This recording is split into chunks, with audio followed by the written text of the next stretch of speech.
Bonjour à tous, je suis Henri Navalone et ici une petite question extrêmement intéressante relative à de quelle façon doit-on considérer le corps? Eh bien, effectivement, c'est une question très profonde. Vous savez que notre époque voit un hédonisme extraordinaire où tous les gens prennent un soin extraordinaire de leur apparence et en même temps consument le plus souvent tout un tas de substances extrêmement dommageables pour le corps. Je veux dire, on a l'alcool, on a les drogues, on a les cigarettes, la malbouffe, le sucre, le blé, le blé, tout ce qui est transgénique, gna gna gna gna. Bon, on n'a pas vraiment conscience d'à quel point ceci peut être nuisible. Et donc, ça, c'est vraiment le reflet de à quel point l'individu tient compte de son apparence sans faire les efforts nécessaires à aider le corps pour réaliser son travail. Alors vous direz, mais quel est le travail du corps? Eh bien, le travail du corps consiste à nous relier aux forces de l'univers. Ceci peut paraître complètement extravagant parce que personne ne le voit de cette façon, mais le corps est constitué de milliards de cellules et ces milliards de cellules représentent pour moi notre inconscient. Et l'inconscient est d'une vastitude magnifique et il est tellement vaste qu'il nous relie à la vastitude de la création. Si vous voulez, chaque cellule est comme une étoile qui peut briller de 1000 feux si on arrive à exprimer un niveau d'amour suffisant pour qu'elles deviennent des fixateurs de la lumière, de la lumière universelle. Des grands théorèmes, c'est que l'amour est le fixateur de la lumière dans le corps. Donc, la question essentielle, c'est comment arriver à un tel degré d'amour pour les cellules afin que les cellules deviennent des fixateurs de la lumière dans la matière.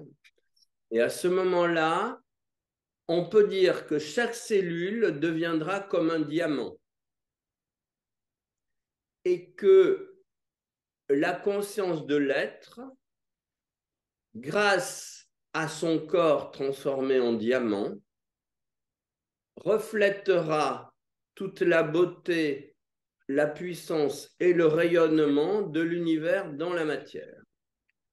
Bon, donc ça, c'est plutôt divertissant comme perspective. Mais cela exige, eh bien, un travail sur soi, des efforts, une ascèse éventuelle, mais qui n'est pas une véritable ascèse. C'est en réalité, il ne peut pas s'agir d'ascèse quand on voit les résultats de ce que renoncer à certaines, on va dire, à certains éléments pollueurs peuvent permettre. Donc ça, si vous voulez, c'est une étape fondamentale l'être humain est le roi d'un royaume magnifique constitué de milliards de sujets, et ces sujets, ce sont les cellules de son corps. Alors, quand est-ce que vous devenez le roi de votre corps? Le roi de surtout de ce royaume extraordinaire qui n'est pas le corps. Quand vous devenez roi de votre corps sur la terre, vous devenez aussi roi de la conscience divine dans le ciel. Le ciel et la terre deviennent un. Hein? Le royaume de Dieu descend sur la terre, nous dit le Notre Père dans le christianisme. Et quand le royaume de Dieu descend sur la terre, en fait, votre corps n'est plus qu'une infime particule de votre être.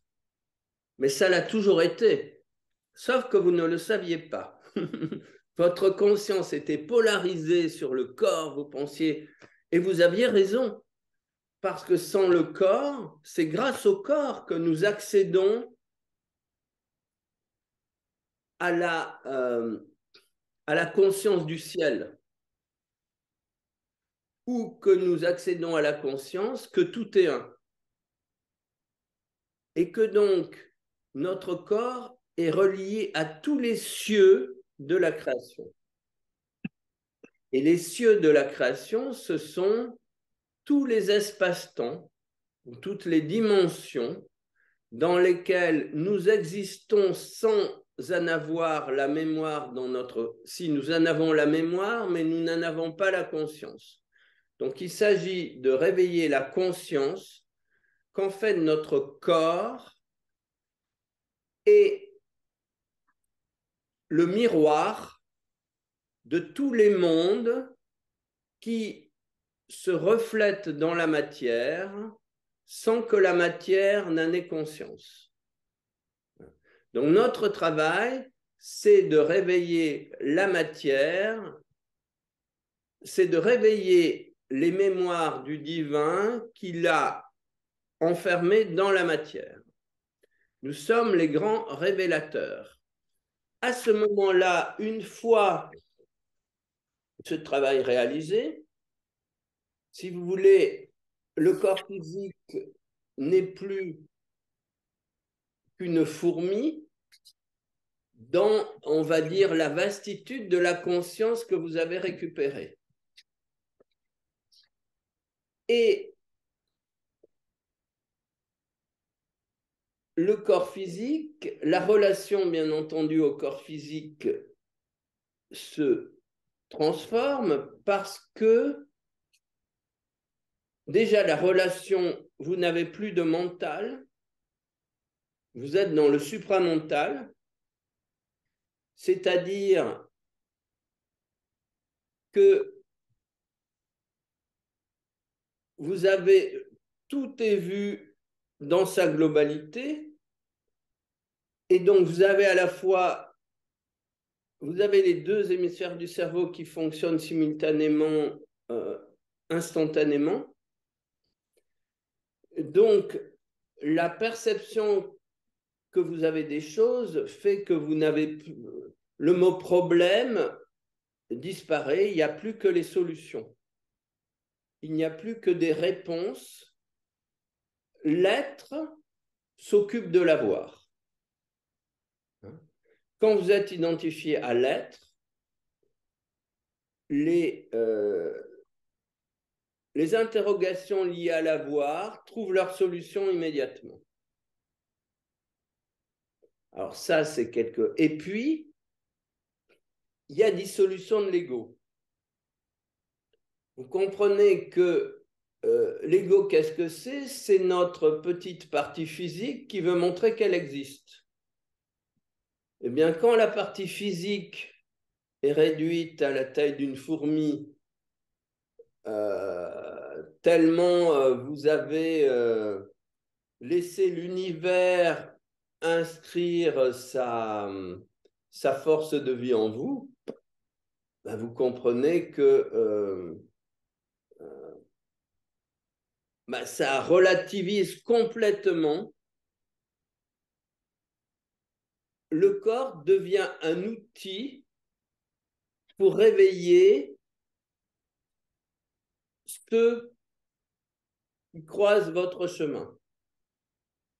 Et alors, je faisais allusion là tout à l'heure à un maître que j'aime beaucoup, qui, j'ai oublié son nom, qui vit près de à Tiruvallai, je crois, un nom qui n'en finit plus, en Inde, dans le sud de l'Inde, dans le Kerala, près de Pondichéry, où j'ai visité. Il a vécu 10 ans dans une grotte et il avait décidé de ne jamais dire non euh, en sortant de son état d'ermite, après que des disciples les priaient. C'était pas Ramana Maharshi. Oui, voilà, c'est merci. Ramana Maharshi, parfait. Et donc, merci. Et donc, si vous voulez, bah, par exemple, il allait se promener quand il jeûnait. Du coup, euh, Maître goûtait, il rencontrait des gens qu'il invitait à manger. Comme il disait pas non, il disait jamais non, bah, il mangeait ce qu'on lui offrait. Les séances de jeûne se terminaient en, on va dire, en festin. Donc, peu à peu, il renonçait à tout. Et ça, c'est très beau parce que c'est comment l'ego, quand l'ego disparaît, bah, finalement, euh, le corps,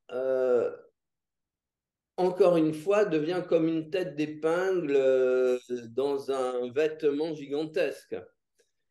Et alors, à un moment donné, il a eu des problèmes à une épaule et les disciples lui ont dit oh maître, il faut aller voir un médecin. Et comme ben, il disait jamais non, il va voir le médecin qui diagnostique un cancer. Voilà, et puis le cancer, lui disait, mais c'est rien, ça, c'est mon corps, ça n'a pas d'importance. Mon corps, il fait ce qu'il veut, mon corps. Et si vous voulez, c'est ça le concept qui est important. Le corps acquiert une autonomie indépendante de la conscience de la personne.